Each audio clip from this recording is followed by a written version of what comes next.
प्रधानमन्त्रीज्यूले सीमाबारे विवादित अभिव्यक्ति दिइसकेपछि प्लेकार्ड लिएर उभिँदै गरेको पनि आज 11औं दिन भएछ।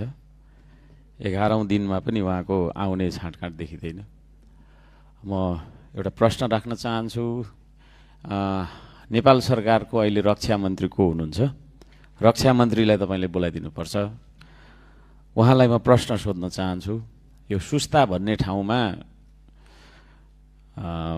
भारतीय पक्षको एसएसबी भन्छ क्यार सशस्त्र सीमा बल जो छ, त्यो सीमा बल आएर चाहिँ नेपाली दाजुभाइहरूलाई हप्की गर्दै गरेको र नेपाली दाजुभाइ चाहिँ आफ्नो भूमिको लागि निहत्था त्यहाँनिर लड्दै भिड्दै गरेको अवस्थाको भिडियोहरू सार्वजनिक भएका छन्।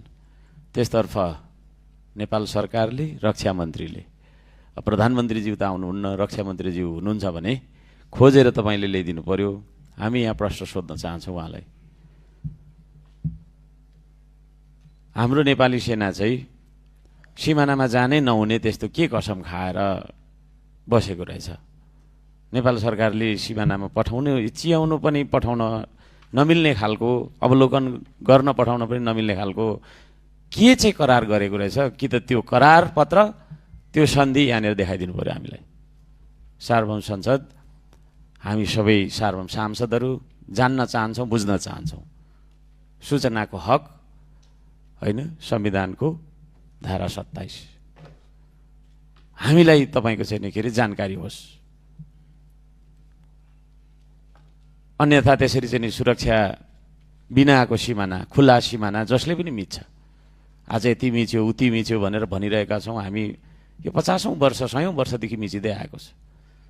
त त्यो सिमानामा हामीले सुरक्षा फौज किन पठाउँदैनौँ? गृहमन्त्रीज्यू यहीँ हुनुहुन्छ, उहाँले पनि विशेष समय लिएर उत्तर दिए हुन्थ्यो है।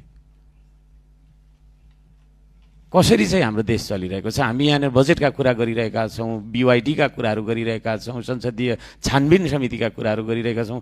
यो भनेको हाम्रो भित्रको कुरा, आन्तरिक कुरा हो, महत्त्वपूर्ण छन्, तर दोस्रो प्राथमिकतामा पर्छ त्यो।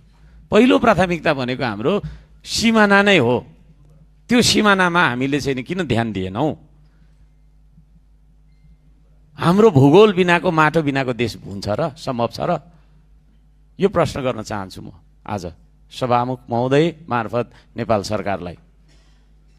3 करोड नेपालीले चाहिँ नि जान्न चाहेको छ। कारण के हो? हामीले हाम्रो सिमानामा नेपाली सेनालाई लान नमिल्ने कुरा के रहेछ? कहाँ हामीले के सन्धि गरेका छौँ त? हामीलाई जान्नु तपाईको चाहिँ के अरे पर्यो। अब हामी जान्न चाहन्छौँ। सभामुख महोदय, सिमाना जोगाउनु भन्दा ठुलो कुरो छैन अरू कुराहरू। त्यसो भएको कारणले यो सिमानाप्रति गम्भीर बन्नुपर्छ। रक्षा मन्त्रीज्यूलाई तपाईले रुलिङ गरेर यहाँ ल्याइदिनु पर्यो। हामी 2-4 प्रश्न सोध्न चाहन्छौँ र यो विभिन्न खालका चाहिँ के अरे आरोपहरू आइरहेका छन्। अब ती आरोपहरू सबै पुष्टि हुन पनि सक्छन्, नहुन पनि सक्छन्, तर सरकारलाई लागेको आरोपलाई छानबिन गर्नका लागि चाहिँ संसदीय छानबिन समिति गठन गर्नुपर्छ भन्ने माग हामी राख्दछौँ। मन्त्रीज्यूहरूलाई आरोप लागिसकेपछि उहाँहरूकै माथहातका कर्मचारीहरूले छानबिन गरेर त्यो प्रतिवेदनमा के आयो भन्ने कुरा पनि सार्वजनिक नहुनु, त्यो दुःखद छ। त्यो खालको चलनको पनि अन्त्य गरौँ।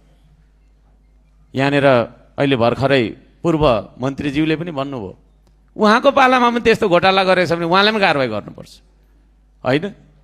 कारवाही जसलाई पनि गर्नुपर्छ। यहाँ दरबार हत्याकाण्डको चाहिँ तपाईँको छानबिन हुन्छ भनेर गृहमन्त्रीज्यूले भनिसकेको बेलामा अब यो सर्वकालिक छानबिन कति सम्भव हुन्छ? विगतमा कति लामो समयदेखि हामीले के गर्दै आएका छौँ? कोहीले राष्ट्रघात गरे होला, कोहीले सीमा सन्धि मिच्या होला।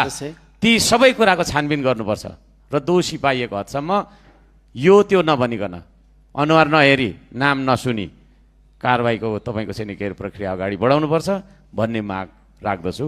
धन्यवाद। माननीय सदस्यहरू, विपक्षी बेन्चकै तर्फबाट